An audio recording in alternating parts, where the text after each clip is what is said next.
Those are a little tough to deal with. Yeah. Jared Harvin, what's up? Long Island kid, co-host of the Long Days podcast, and very funny comedian, man. Yes, sir. Thank you. I appreciate you, dog. That show was great that we did. Oh, yeah, that was great. Ted Jones comedy show about a week and a half ago, 2 weeks ago. It was a great time, dude. Yeah, the stand, very welcoming, great people. Your family pulled up, right? Yes, dude. Yeah, I can sense it. And they loved you, bro. Oh, yeah, they did?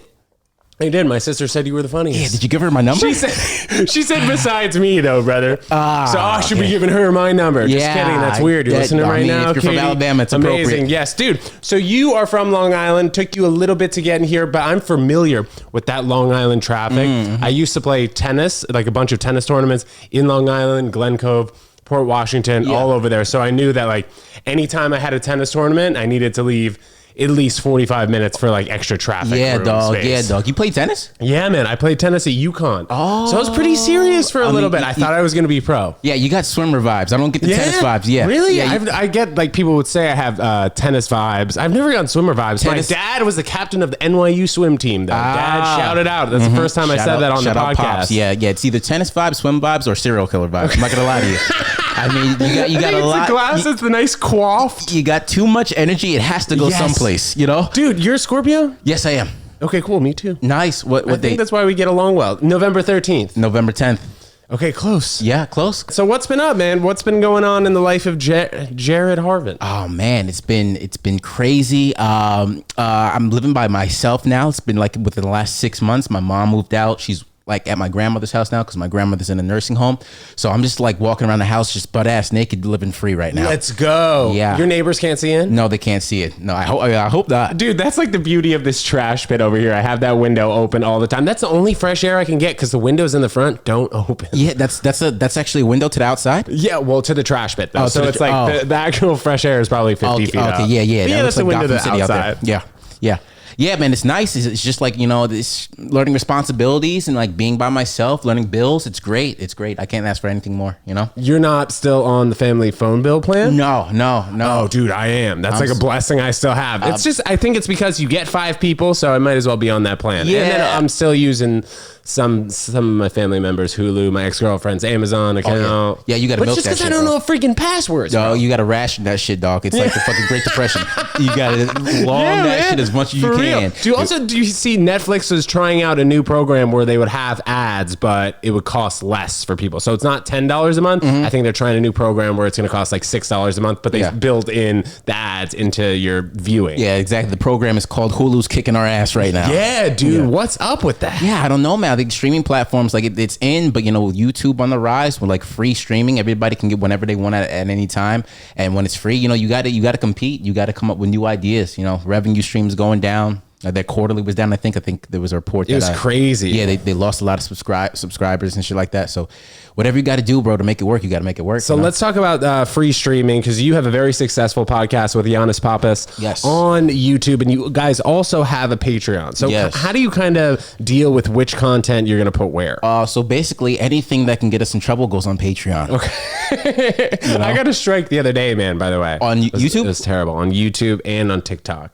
For what? So like I put a sticker up of saying being addicted to weed, or saying being addicted, and we put a picture of like a guy smoking a crack pipe, but Instagram loved it. Yeah. It's like you never really know who's gonna like what. Yeah. So you got to throw it up on all the platforms. But you're saying anything like that, should have just put it on the freaking Patreon. Just go on Patreon. Anything that's free. Like, we're not on the Patreon. We're not like outright offensive. If anything that comes to mind that's free, like if the joke comes to mind and it happens to be offensive, it goes on Patreon. But on YouTube, you know, we have a little bit more of a point-based thing. So if we have something to say, we're going to say it. We'll get it out there. And then Patreon, we can get a little silly. You know? That's what it's about. So how did you and Giannis initially meet? So initially, it was after he ended his last podcast, History Hyenas. He would go live for this podcast, Long Days. So he would go live on Instagram every Wednesday. I had off on Wednesday. You know, I was a fan of History Hyenas and whatnot.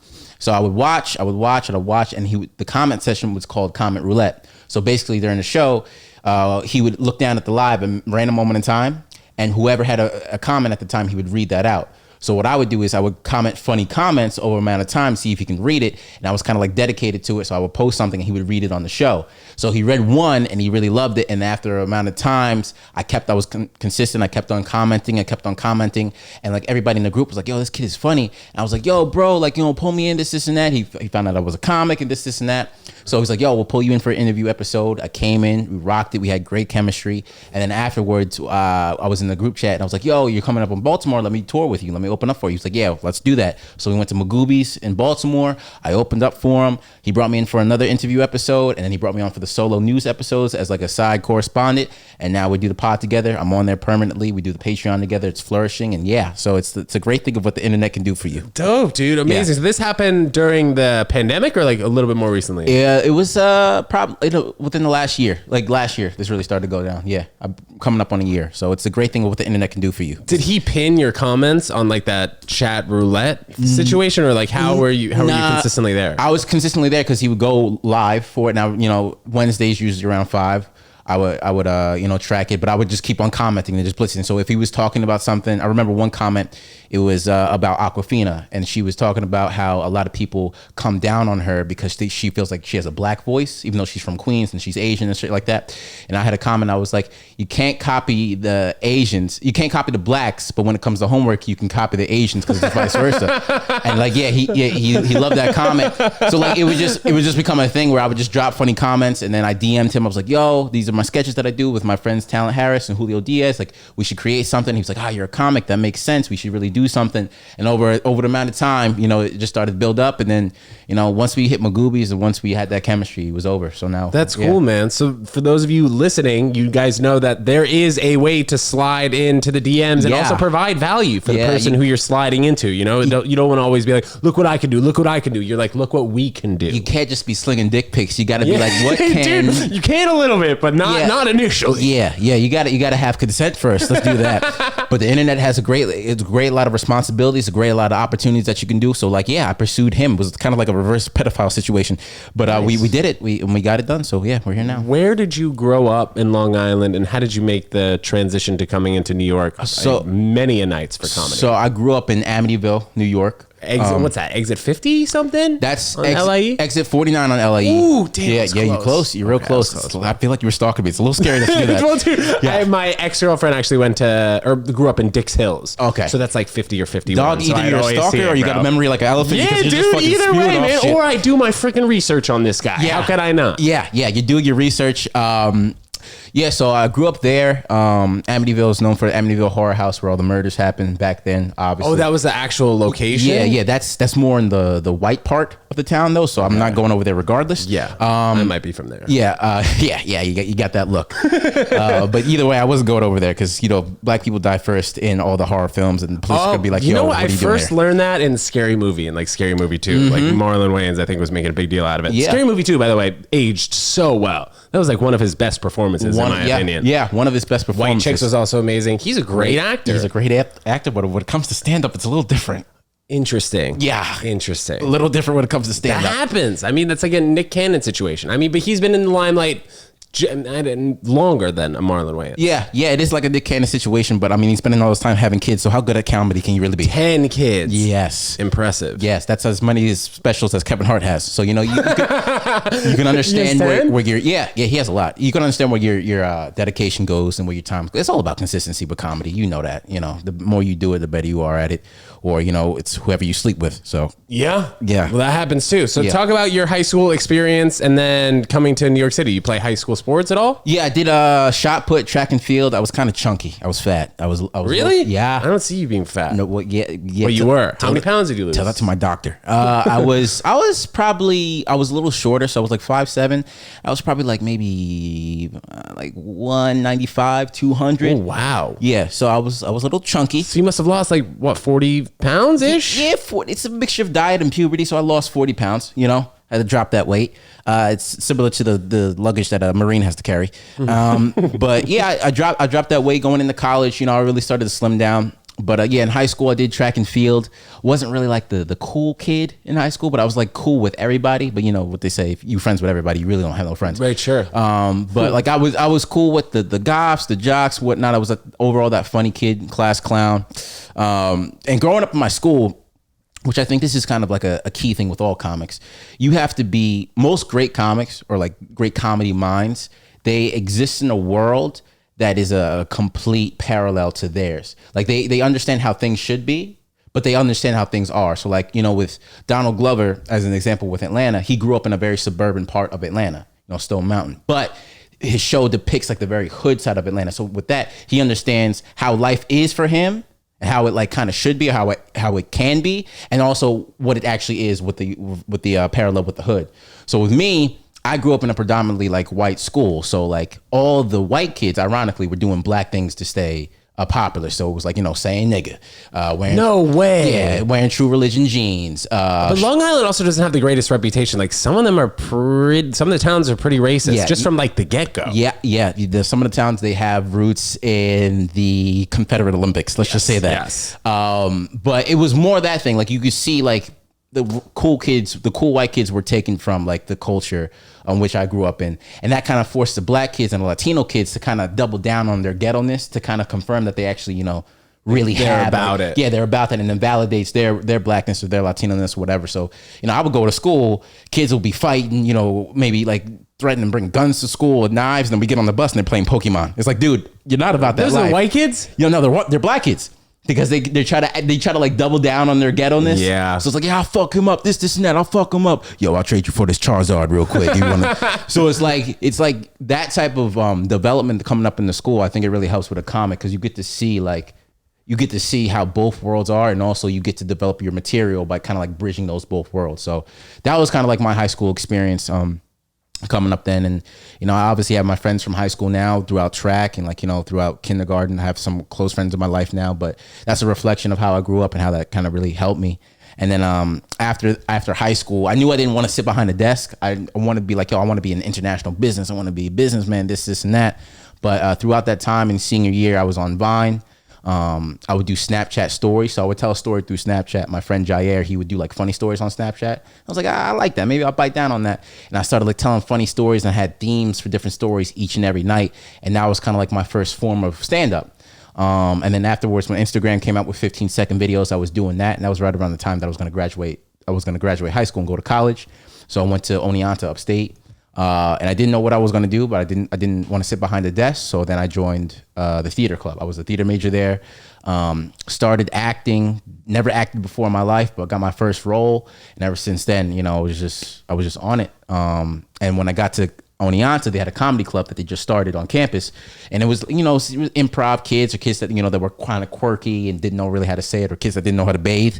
And they would do it like improv, they do stand up, and we would host shows, we'd host events for other clubs, and we actually won best new club on the campus the first year that I got there. Would you have comics from like New York City come in though? No, or was yeah, just kids. Yeah, so from campus? not it was kids from the campus, but later on in my college career, I signed up to be an activities council. So we would go to NACA and we would see performers, and we would see comedians. NACA? So NACA is like the kind of basically when colleges want to book anything for their activities. Like if you have an event at your college, they'll go to NACA, so they'll like outsource for performers. So NACA, if you don't know, you probably make a lot of money on that tour because kids, you got great energy.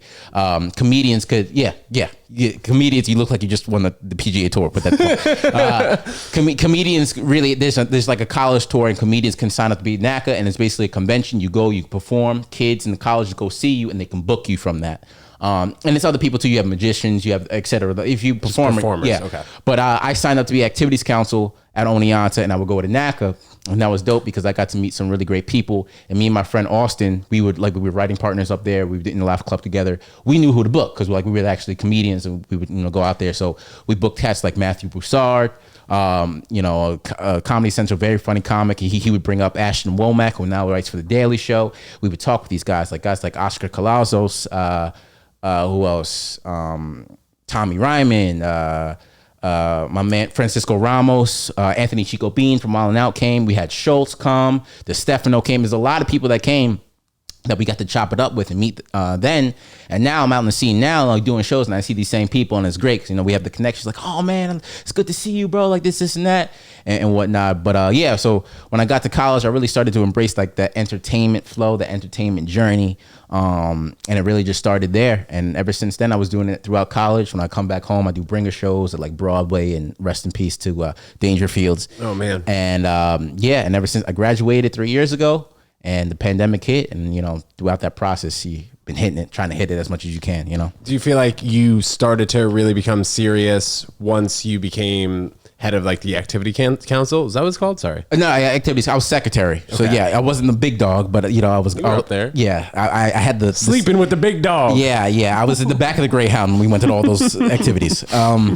But no, like, it was just like something in my mind. It's like, you know, if you want to really be good at something, you got to be around it 24/7. You got to really immerse yourself in that world. And I was like, you know, if I'm seeing all these people, if I'm meeting all these people, it can only benefit me in the long run. So just doing all those things, and like, I really felt I had something throughout college, because a lot of people would tell me like, yo, you're good, you know, but like being in Oneonta, a school upstate, people telling you that you're funny, it's not that. Right. It's like being the most focused goldfish in the fish tank. The smartest kid in first grade. Yeah, exactly. Yeah, it's like being the whitest guy at a Alabama concert, Alabama Shakes concert. Yeah. So doing all that, it was just like, yo, just keep on this track, try to get better. You know, people tell you that you got something, they confirm something with you. All right, let's hone this. Let's really sharpen this whole thing. So I never really felt like, you know, validated, but like I always felt like this is something that I wanted to do, and I love it. And you keep on getting better and better, and, you know, the universe or God or whatever you believe in, it'll let you know that you're doing good. So was the transition from graduating to starting stand up in New York City full time like right away, or do you spend some time at home? Well, job? Not right away, because the pandemic hit. It punched us right in the stomach. Damn. So when did you graduate? I graduated in 2019. June of 2019. Got down there, started to do some settling. Was doing like some job searching. I was doing like Uber a little bit, just to like make money during the day, job searching. But then when January of 2020 came, it was like, wow. I remember the day. I was in Grizzly Pear, which is probably not the best place to be when the virus breaks out. And I was watching the TV, and I saw Rudy Gobert, the forward for the Jazz, center for the Jazz, touching everything. Touching on the mics. And I was like, you know, I know these French don't know much about consent, but guy, keep your hands to yourself. Yeah. And ever since then, I saw it. I was like, this don't really feel good. And next day, boom, everything hit. Everything was closed down, borders on walls and everything like that. So throughout that time, I was like, I was doing stand up. I wasn't getting that much time because not a lot of people knew me. I have a young face, so no one's gonna really trust me. So it's like, yo, let's go back to basics. Let's make videos. Let's make content. So, okay, so that was kind of your mindset. You're like, all right, let's bring it to the internet. Any way forward, bro. Any way forward. Were you doing Zoom shows at that time? No, I never did Zoom shows. I was kind of like, you know, I wasn't really doing that many shows, but I was kind of like, you know, whether it was Training Day at Astoria Park with Jared Waters and Matthew Arvalo was doing that, or like, you know, The Cupboard was doing shows. So it's like the outdoor stuff. Yeah, outdoor shit. I would be doing that, or sometimes to try to get up at the Pear, shit like that. But then when the pandemic hit, it was really just about, yo, content. Let's build up this content. We have a camera. You know, I elevated my camera. I bought a new camera. I got lights. I got a mic. Let's really do something.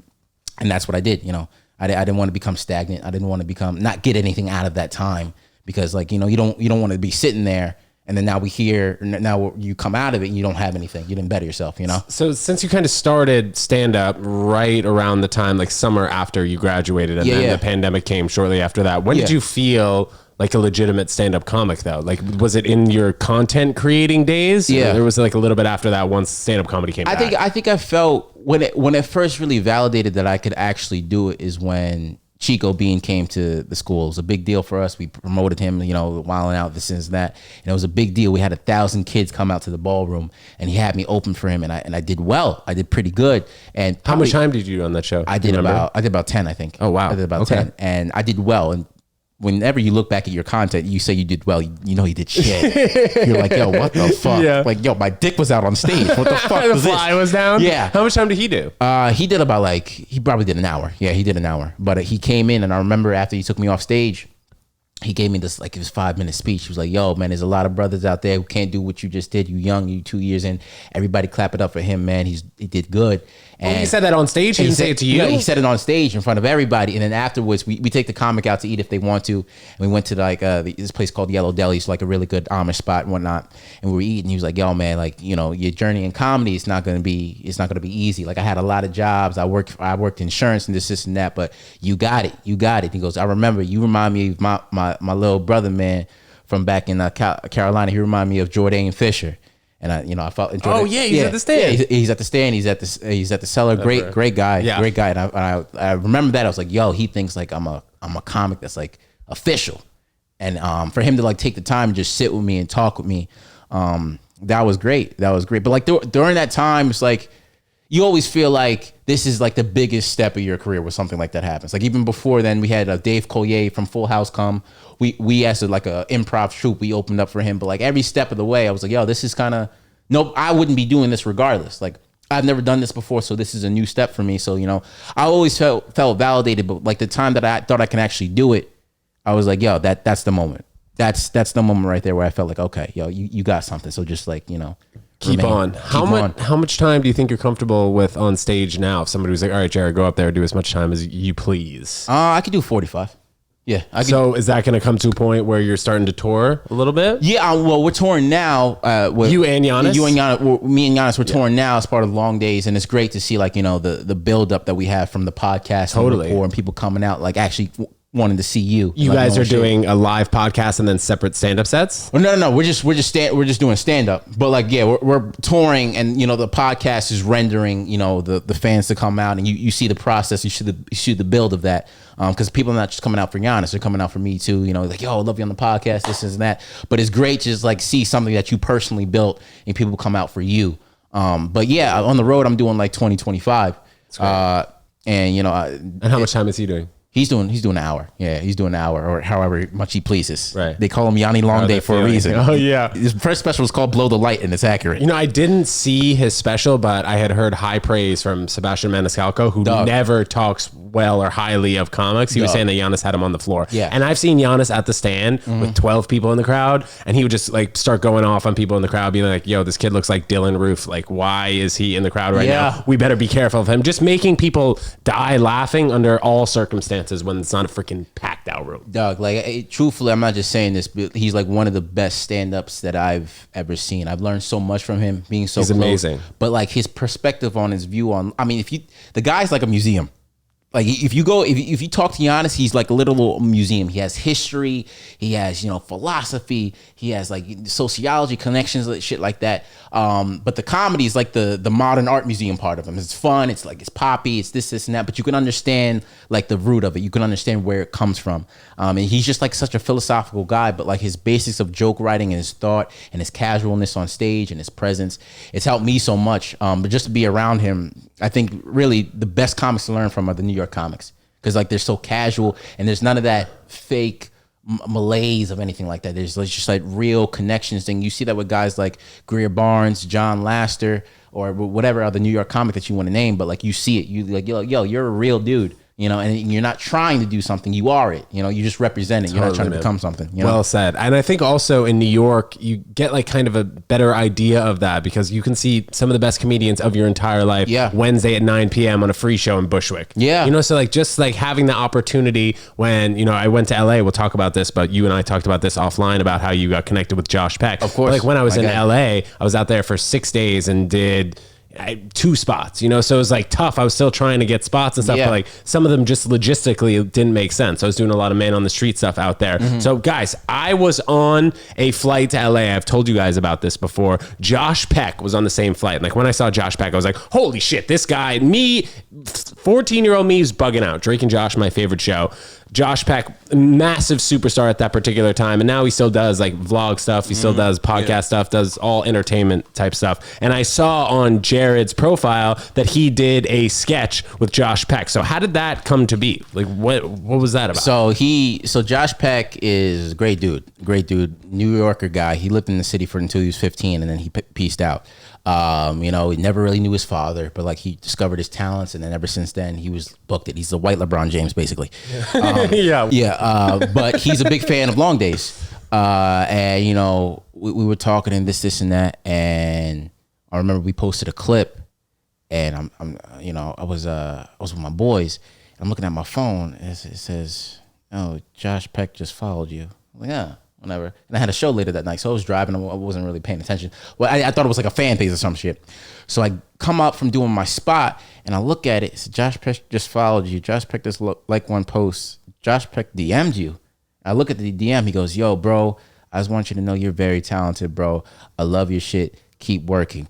And on the outside, I was like, yeah, that's cool. But on the inside, I was like, yes. Yeah, because you must have been a huge Drake and Josh fan too. Yeah, I was screaming on the inside, dog. And I was so happy it wasn't Drake DMing me. Dude, it was so crazy how famous they were, I would have man. been like, yo, guy, I'm not 15 years old. Stay away from me. The Drake, back on Drake and Josh, is like as famous as the Drake is now. It's yeah, they were talking about him being famous. Peter Parker. And like the upcoming... Drake Bell? Yeah, they were talking... Damn, what happened then? I think he got too comfortable with his fan base.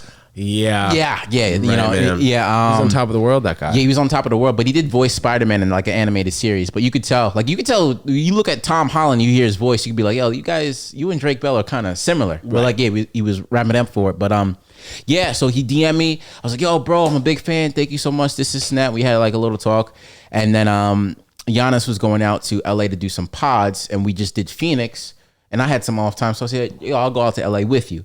So we pull up to LA, and we were doing shows, we were doing podcasts, and I hit up Josh. I was like, yo, I'm in LA for a little bit. If you want to link up, let's do it. And he didn't respond to my DM.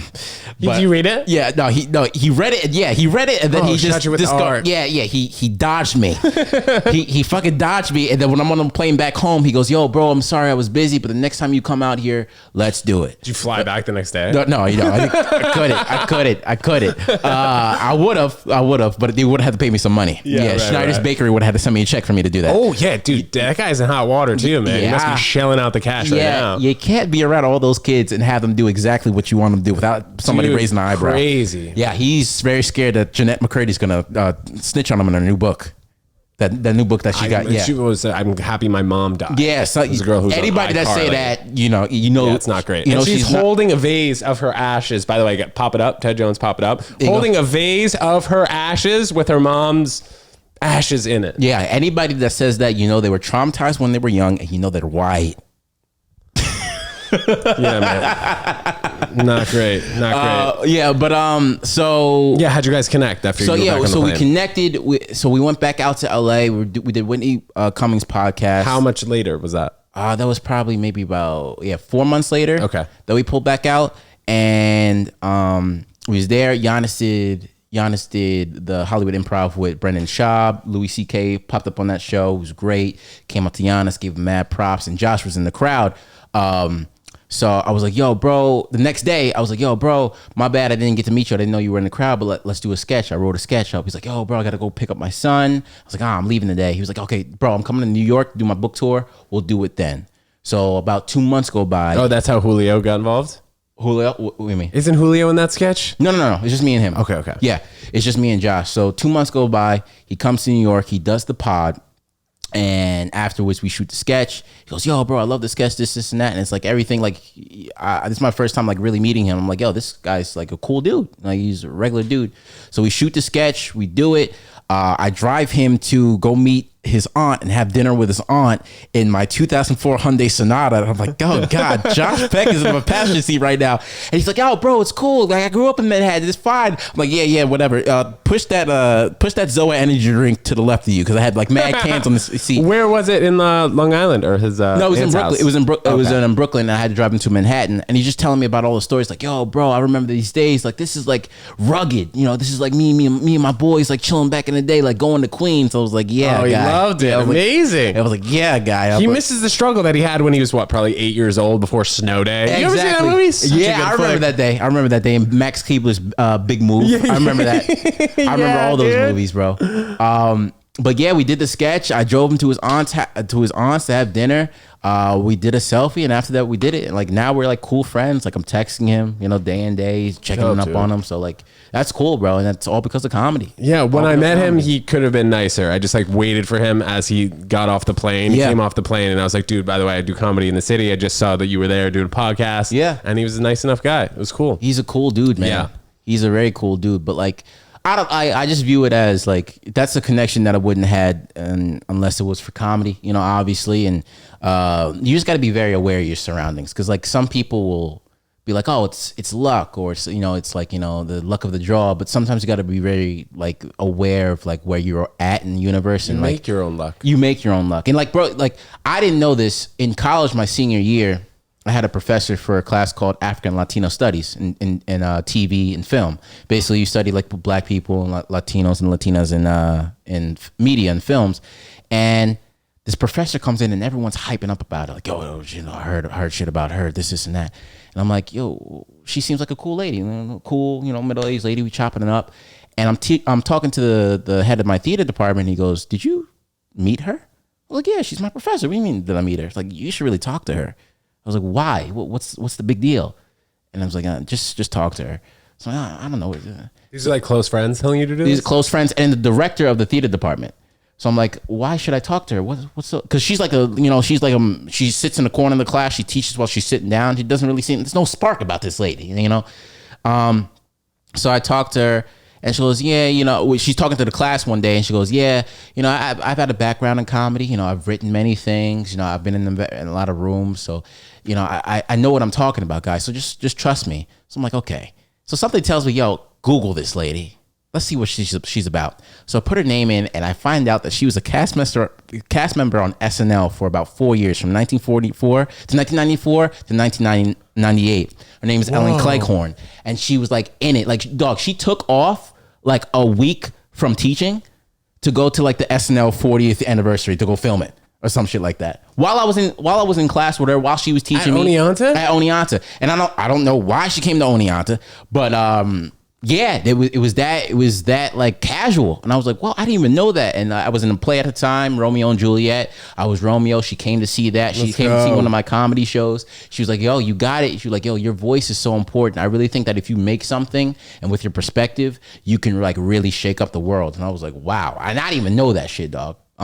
So like it's about little things like that, like paying attention, like recognizing the rooms that you're in, recognizing who you're around.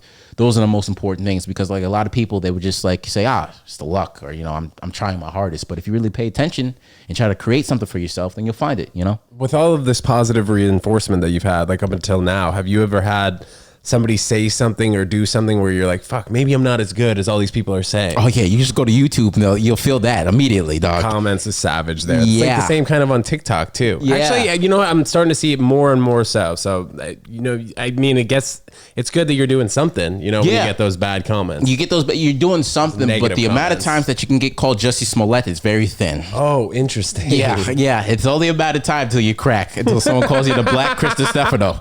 So, yeah, they're fucking ruthless, dog. And you take it to heart, but you have to realize that these people are in their basement in Wyoming and they're living with their mother, and they have nothing else better to do because they already masturbated 7 times that day. Yeah.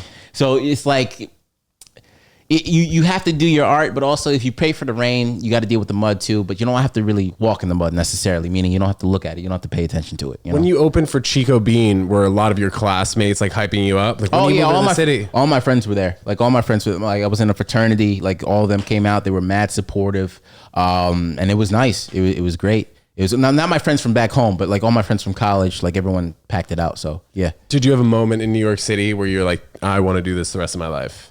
It was always like that. It was never like a moment where I said. Did it start kind of as like a performer and then thinking about acting, doing a little improv, and then stand up? I started both of them at the same time. So the Snapchat stories that I did was kind of like my first form of stand up, and I've never done it. But when I got to college, I applied for a theater major. I got the show, and at the same time, I was doing the Laugh Club thing.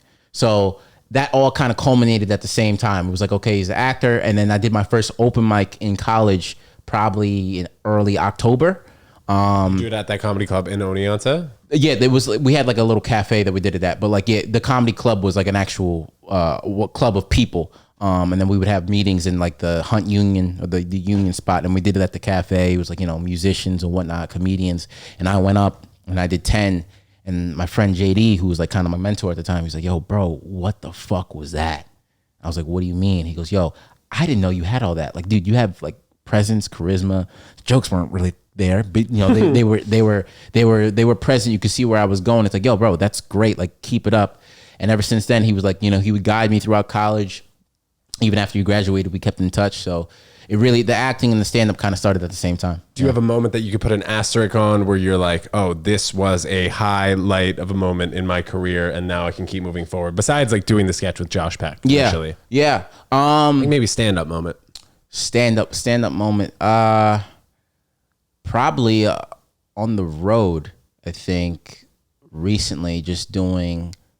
It was probably during Giannis's special where it was like Comedy on State, which is a great comedy club. If you're ever Where's that? Madison, Wisconsin. If you're ever there, bro, pop out. Like, it's a great, like the green room it looks like Jeffrey Epstein's Airbnb. Like it's it's nice. It's immaculate, dog. They treat you right. They're Greek. The owner's Greek, so they got that special connection with Giannis. They own all the restaurants on the street. So literally they'll give you a whole book in the green room and it's all the restaurants on the street. You can pick whatever you want. They'll bring it to you. They'll deliver it to you. But just being there and like being in, it's like a great college town. They'll rock with you. They'll rock with you no matter like what your content is, what your perspective is. But like before his special, that whole weekend we were killing it, and it just felt nice to be like in a real established club like that and like have it be kind of special because Giannis was shooting his special. That was a moment where I was like, okay, yeah, this is attainable, especially at my young age of 24. Like not a lot of people can do that, but this is something that I want to do. And we just came from Austin because he did Rogan before that. We just came from Austin, and being able to meet Joe Rogan and like be in the same room, like, you know, hear the stories that he's talking about coming up and hear all the stories about grizzly bears that he loves to talk about. Mm-hmm. It was kind of cool just to be like, yo, not a lot of people will be in this position otherwise, especially being so young. And Giannis tells me all the time, it's like, yo, you're cutting the line, dog. Like you're getting a big heads up. So like just to be in that room with Rogan and then be able to perform like that on that level at Madison, Wisconsin, it was great. It was dope. It's great you're counting your blessings, man. Yeah, bro, you got to, bro. Like it's very rare that someone can have the ability to do something, but also have the ability to get attention for it, you know, and they're probably killers in the world or in this country or even in the city that you've never heard of that have been killing it for like maybe 5 years, and you'll never hear of them, and they won't get their props until later on in life. You know, Paul Verzi, you know, very funny comic. You see him at the stand. He didn't get his first shot until he was 34. You know, no one really looked at him. So like, to the ability to be great, sustain that greatness, but also get eyes on it as well, dog. That's one in a million. So what do you see for yourself individually in comedy? Individually, what I want, like, I want to tour the world. You know, I want my stand up to be my strongest aspect. You know, at the end of the day, you know, if everything else stops in my career, I want to be able, you know, wake up next to my wife, raise my kids, do regular errands, do yard work, you know, do shit for the house, whatever I want to do, see family, see friends. But at the end of the night, I want to be able to go to my local comedy club and do a set, you know, and be respected and have these new discoveries and actually have fun with it. But I want to be an actor, you know, I want to TV, movie, theater. I want to write my own shit. I want to produce. I want to direct. I don't want any stone left unturned, basically. You know, I want to do everything that I possibly can, because, you know, you might as well, you know. Everything that the entertainment field has to offer. Yeah, it's entertainment. Dog, Steve Harvey is a fucking judge now. I'll repeat that again. Steve Harvey is a judge. The man that can't read a card from Miss Universe is a judge. Yeah, crazy. And he started off as a comedian with very big teeth for some reason. If he can do all that shit, we can host a show. We can do all that. Look at Jamie Foxx. Very talented, I will say. Very talented at acting, singing, impressions, and keeping a hairline. But he's so into everything, into every aspect of life. Obviously, Kevin Hart. Bro, like comics, we're kind of like the peanut butter of the universe. We can kind of go with anything. Malleable. Yeah, we're malleable. You can throw us into anything, we'll be good. So like, you know, if it behooves me not to discover everything that I can do and everything that I'm destined to do, you know? So that's what I want to do. When does the move come to New York City where you find an apartment? Because it's pretty difficult for you to get to the city to a bunch of spots, no? Driving's fine. I got to keep up with my car. Okay. Yeah, but you don't take the train ever? You don't mind? Nah. I like the drive. I like the, you know, it makes you feel like I'm hustling. Peaceful for you? Okay. It's peaceful. It's peaceful driving in and out, because you get to review your set. You get to review like, hey, you know, that person that was talking to me, that comic, he's got some weird energy. Let me stay away from him. I'm like, you know, and what's his name? Oh, Ted Jones. Okay, you know, so like, yeah, right. But like that time of reflection is very good. And going out to the island, it's quaint. I don't got to worry about anything. I bring in my trash can when I throw out my garbage. I don't got to worry about, you know, someone coming up from behind me and sticking, you know, chloroform in my neck and kidnapping me. I don't got to worry about all that. It's very quaint. I get to sit down in my living room, review my day, review my life, review my emotions, you know. And I need that. And I'm still on the grind, you know. The grind comes, like, I'm very proactive. I make my own shit. The podcast, it comes. So I'm never, like, stagnant. But you need that break. And I think it's very important to take that break. And, you know, going out, like, just going out with friends. Like, going out to bars and just, like, chilling and actually enjoying the people in your life. That's very important. Because if you keep on going, you forget to be a person. And you forget to have experiences. And then if you don't have an experience, it's not going to resonate well on the stage. So, you know, living out there, just it helps you take it like, yo, we don't got to go to the city tonight. Let's just stay home. So you have like a good balance. You feel? Yeah. It's a very good balance. You could ask anybody. Like, people know me in the scene. It's not like, oh, who's that guy? Like, people discard like Long Island comics. So you're gonna know who I am, and I'm gonna sustain a certain level of presence and, like, you know, an awareness. But, you know, I if the train breaks down, where's it gonna go? You know, I got to make sure that there's still coal in the fire to keep that shit running. So, you know, that's very important to me. And, you know, that separation from the city and from the hecticness is very important to me. So I think I'm going to stay out there for as long as I can. Where do you guys record in the city? We go in Brooklyn. Okay. Yeah, we're in Brooklyn now, Bay Ridge. And then that's once a week? Once a week, yeah. Do you guys kind of have like a limit on time? Do you do guests? How does the situation of the podcast like work? usually if we have to take a week off, we'll just throw up a guest episode. So we'll have guest episodes like locked in. We'll have those stored away if something happens. But usually we're a news-based show, so we keep up on the news. You know, we want to, if it's like a breaking story, we want to talk about it. And then if there's something in depth that we want to go into that we couldn't get to on the regular episode, we'll do that on Patreon. And the YouTube and Patreon, for the most part, you just kind of decide what wouldn't be YouTube appropriate for the Patreon. Yeah. You don't want to go. Clips. You don't want to go wild. I mean, on this recent episode, we had to censor it, and we didn't know what was the censor for. We got a flag, and we forgot in the episode that Giannis took his fleshlight and he started to finger it on the camera. Oh my god. He was doing it. Wait, well, who edits it? You guys have a producer? Jesse Scatoro. He's the producer. He's the editor of all the Ditch films that Giannis did back in the day. So Mauricia or the sketches that he did. Jesse Scatoro is the one that does all that. But yeah, we had to edit that out because we got a strike from YouTube and they rescinded it after we edited it out. But yeah. We get sometimes we get a little wild. We got to pull it back, but, like, you know, it's all about being free. It's all about being comfortable. It's all about having the jokes out there. If the joke, like I said earlier, if the joke is there, we'll say it. There's no restrictions, and that goes on Patreon. You know? Told me also about an issue you guys had with like CBD oil the other week.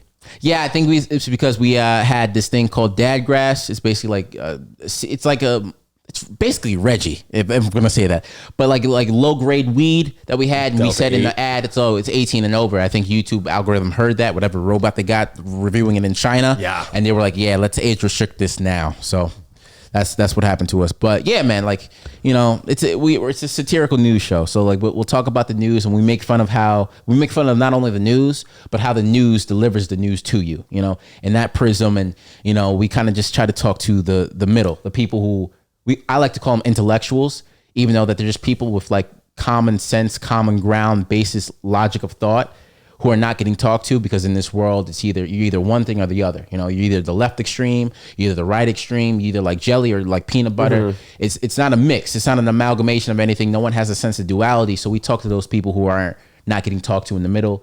And what drives that is the points. What drives that is the shit that, like, you want to say, but nobody's saying, because no one's going to click on that. No one's going to gravitate towards that, because it's not edgy. It's not polarizing. It's not accurate. It doesn't aggravate anybody, but we just tell you the truth. We tell you what most people want to hear, and then, you know, we'll make fun of the news and we'll make fun of ourselves. But it's a really dope show, and I think it's a necessary show in this time, day and age that we have right now. You know? Very cool, man. So you have anything exciting coming up in September that you care to share? Yeah, we're doing Uncle Vinny's September 9th to the 10th in Point Pleasant, New Jersey. Nice. With Mike Suarez. So pull up with that. We're doing a Soul Joel September 24th to the 25th in Pottstown, Pennsylvania. The Dome is new open. Shout out to Joel Richardson. Love you, guy. We're doing that. And yeah, we're going to Austin in November 11th to 12th, right after my birthday. So that's going to be a fun time. Let's go. Think Giannis is doing Kill Tony. Hopefully I can hop up on that too. Absolutely. Get him on, Tony. Yeah, we're doing everything. We're making sketches. Shout out my guys, Julio Diaz, Talent Harris. It's so important to have people like that in your life, man. Like, if anything, I'm grateful for everything that's happened, but I'm grateful for my support system because I can't. You know how it is having as much energy as you do. I mean, God, you seem like you can be an ad salesman for Red Bull. Absolutely, the amount of energy that you got. You know how important energy is in this game, and you know how you need to conserve it, and you can't give it out to everybody. And for people that you genuinely love and like actually get that return back, if you give something, you'll get it right back. That's so important. And my guys, Julio Diaz and Talent Harris. Julio, he got introducing on Netflix. Netflix is a joke festival. It's on YouTube. Go look him up now. And Talent, obviously, a comedy legacy. His father, being in Def Jam, Apollo and everything like that. Very funny comic. Those guys are my actual friends, and I have actual love for them. But when we come together and we create, it's like we pop it off, and it's never hard. It's never taxing.